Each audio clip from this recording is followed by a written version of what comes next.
এছাড়া মুমিনের আরো কিছু বৈশিষ্ট্য আছে।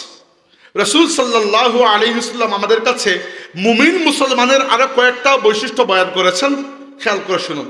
আল্লাহ নবী সাল্লাল্লাহু আলাইহি ওয়াসাল্লাম বলেছেন, ইন্নাল্লাহা ইয়ারদা লাকুম সালাসান ওয়া ইয়াকরাহু লাকুম সালাসান।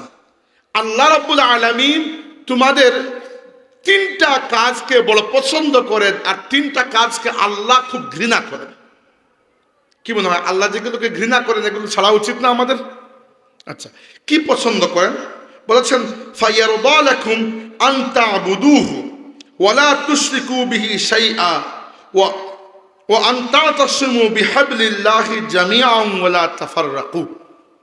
আল্লাহ পছন্দ করেন প্রথমত তোমরা শুধু আল্লাহর ইবাদত করবে এবং আল্লাহর সাথে কাউকে শরীক করবে না। আমরা করি না ইনশাআল্লাহ, তাই না? করি না, কখনো করবো না ইনশাআল্লাহ। 2 নম্বর, আল্লাহর রশ্মিকে মজবুত করে আঁকড়ে ধরবে। আল্লাহর রশ্মি কোনটা? হাদিসে এসেছে, আল্লাহ নবী সাল্লাল্লাহু আলাইহি ওয়াসাল্লাম বলেছেন কুরআনুল কারীম হচ্ছে আল্লাহর মজবুত রশ্মি। এবার একজন মানুষ কোরআন থেকে শিক্ষা গ্রহণ করবে, কোরআনকে বুঝবে, কোরআনের উপর আমল করবে, এটা তো পরের কথা। এখনো পর্যন্ত মানুষ পাওয়া যায় যারা কোরআনটা সহি শুদ্ধভাবে তিলাওয়াত করতে পারে না। আল্লাহর কাছে এর জন্য কোনো অজুহাত দিয়ে পার পাওয়া যাবে না যে কোরআন শিক্ষা করার সময় পাই নাই। যে বয়স দুনিয়াতে কত পেয়েছেন? যে বয়স হয়ে গেছে 77, বাকি ডিগ্রি লাভ হয়েছে, বিএ, এমএ, এমবিএ সব ডিগ্রি লাভ হয়েছে, শুধু একটাই করেন নাই। কি করেন নাই? যে কোরআন শরীফ শুদ্ধ করে পড়েন নাই। আপনার কি মনে হয় আল্লাহর কাছে কোনো অজুহাত দিয়ে বাঁচা সম্ভব? যাদের কোরআন শরীফ সহি শুদ্ধ নাই এখনো, সামনে রমজান মাস আসছে। রমজান মাস আমাদের জন্য মহা নিয়ামতের মাস, বরকতের মাস। আর মুর্শিদুনা হযরত ফুলকুলি সাহেব কুবলা রাহমাতুল্লাহি আলাইহির হাতে গড়া আল্লাহর কাছে মকবুল প্রতিষ্ঠান দারুল খিরাতের উদাহরণ আমাদের সামনেই আছে। যারা আমরা কোরআন শরীফ এখনো শুদ্ধ করে পড়তে পারেন না, দয়া করে দারুল খিরাতের সাথে সম্পৃক্ত হন এবং যে বয়স আপনার থাকুক না কেন আপনি কোরআন শরীফ শুদ্ধ করে পড়া শিখুন।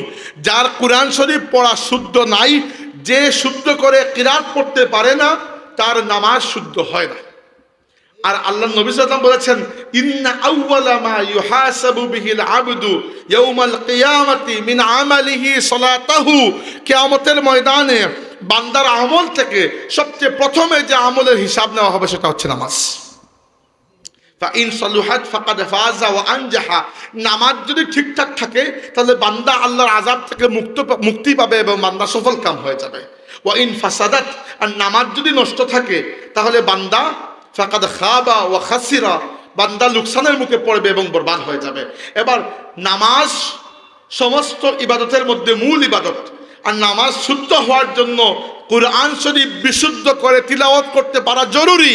তাই দয়া করে যাদের কোরআন শুদ্ধ নাই মনে রাখবেন আল্লাহ নবী বলেছেন আল কোরআনু শাহিদুল লাকা আও আলাইকা। কোরআন কিয়ামতের ময়দানে মানুষের হয় পক্ষে সাক্ষী দিবে, আল্লাহর কাছে নইলে বিপক্ষে দেবে। এবার আপনি যদি জীবনেও কখনো কোরআনকে সিরিয়াসলি না নেন, গুরুত্ব না দেন, কোরআন শরীফ শুদ্ধ করে পড়তে একটুও আপনার সময় এনার্জি খরচ না করেন, টাকা পয়সা খরচ না করেন, কিয়ামতের দিন কোরআন আপনার পক্ষে নয় বরং বিপক্ষে সাক্ষী দেবে। এই জন্য আপনাদের কাছে আমি হাত জোড় করে আবেদন করছি, যিনি যে ভাষার, যিনি যে বয়সের, যার যে সোশ্যাল ইকোনমিক স্ট্যাটাস, যার যে অবস্থা, সব আপাতত এক সাইডে রেখে 1-2টা রমজান মাস কষ্ট করুন।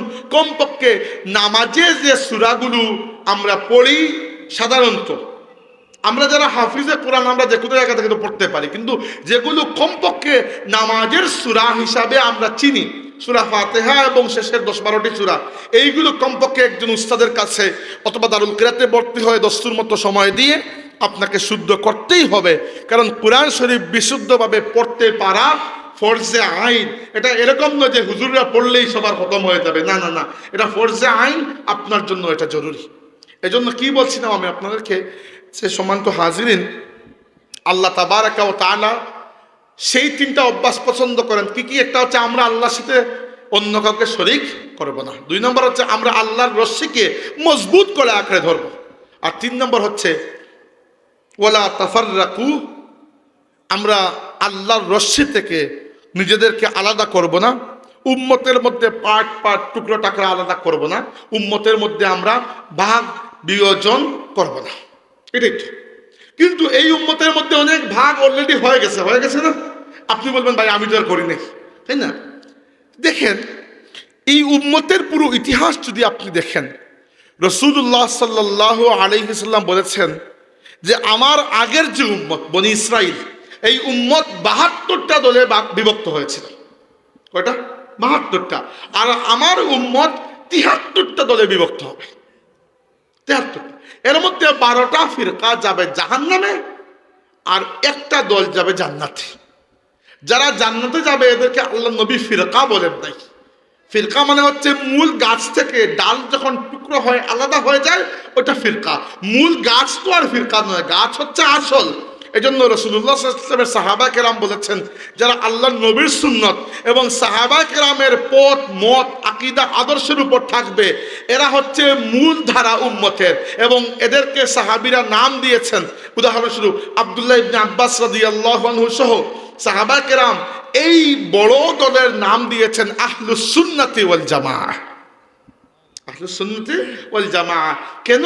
কারণ যতটা দল গুমরাহ হয়েছে, খারিজি, শিয়া, মুতাজিলা, এরপরে আজকের যুগের কাদিয়ানি পর্যন্ত যারাই গুমরাহ হয়েছে, আল্লাহকে অস্বীকার করে কেউ গুমরাহ হয় নাই।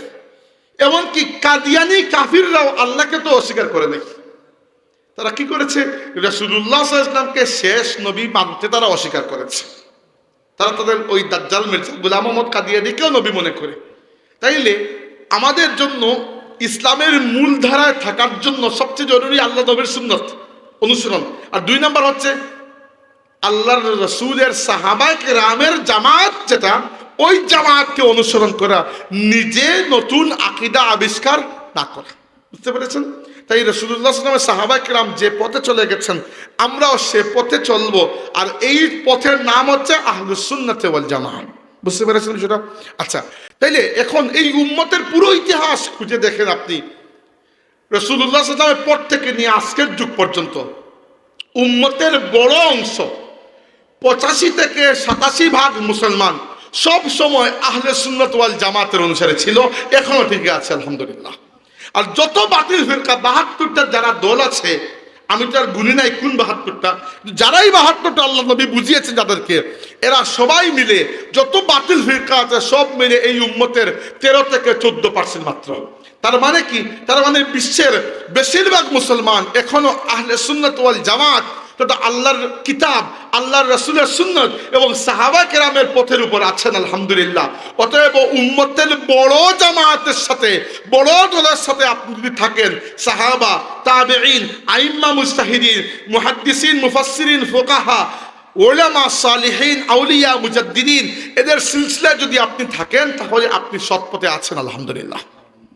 তাহলে আল্লাহ কি পছন্দ করেন? যে আমরা বাঁকা পথে যাব না, যে পথটা আল্লাহর নবী সাল্লাল্লাহু আলাইহি ওয়াসাল্লাম আমাদের জন্য রেখে গেছেন, যে পথকে সাহাবা কেরাম অনুসরণ করেছেন, আমরা সেই পথে থাকবো। এই ৩টা আল্লাহ পছন্দ করেন।